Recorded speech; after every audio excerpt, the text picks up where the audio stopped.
লাউয়ের মাঝি কাউকে যখন ভালো লাগে তখন পৃথিবীর সবকিছুই ভালো। ফের প্রেমের গুঞ্জন নিয়ে আলোচনায় ঢাকাই সিনেমার মেগাস্টার শাকিব খান ও বর্তমান সময়ের জনপ্রিয় অভিনেত্রী পূজা চেরি।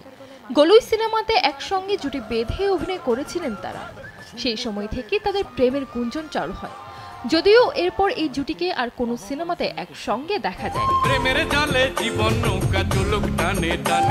এই সব কিছু সম্ভব হয়েছে শুধুমাত্র তোমার জন্য। তবে সম্প্রতি শাকিব খানের ব্যবসায়িক প্রতিষ্ঠানে বিভিন্ন আয়োজনে পূজার সরব উপস্থিতিতে এই গুঞ্জন যেন আরও মাথাচাড়া দিয়েছে।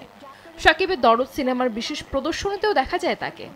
সব মিলিয়ে শাকিব পূজা প্রেমের গুঞ্জন এখন আরও বেশি চর্চিত। এরই মাঝে শাকিবের সঙ্গে প্রেমের সম্পর্ক নিয়ে মুখ খুলেছেন পূজা চেরি।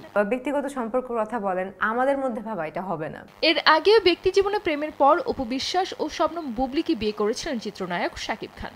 যদিও বিচ্ছেদের পর তিনজনই এখন আলাদা পথে হাঁটছেন। যে মানুষ মন বোঝে না তার জন্য অপেক্ষা করে কি লাভ।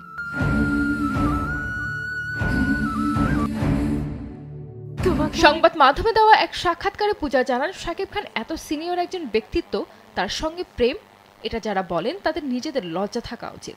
আমরা যারা কাজ করি, হোক তা সিনিয়র কিংবা জুনিয়র, আমাদের মধ্যে কিন্তু একটা দারুণ বন্ধুত্ব তৈরি হয়।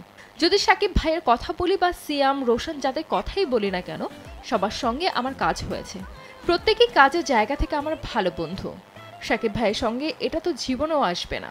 তাকে ভীষণ শ্রদ্ধা করি। এই মনে হয় যে ধরো কিছু করবো না, বিয়ে করে ফেলি। আমি তোরে ভালোবাসি।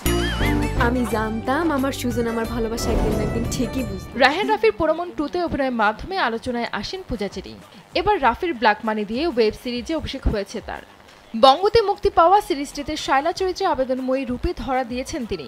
ব্ল্যাক মানি যেমন পূজার প্রথম সিরিজ, তেমনি রায়হান রাফিরও প্রথম ওয়েব সিরিজ।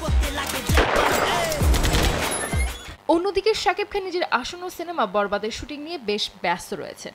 এই সিনেমায় অভিনেতার বিপরীতে আবারও একসঙ্গে জুটি বেঁধে আসছেন প্রিয়তমা খ্যাত অভিনেত্রী ইথিকা পাল।